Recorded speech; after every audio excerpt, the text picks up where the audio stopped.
Click Frame Selection and Position. Click Frame button.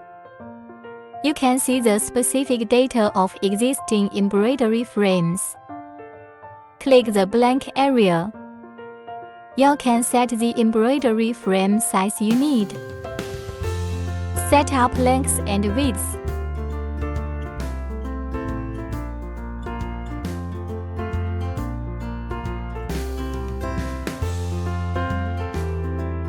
Set center point.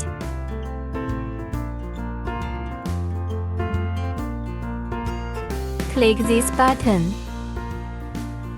You can set the embroidery frame name.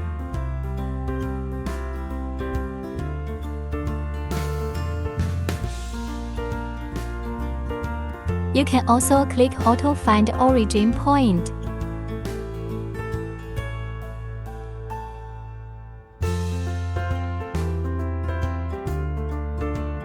Finally, you can find the frame you set up.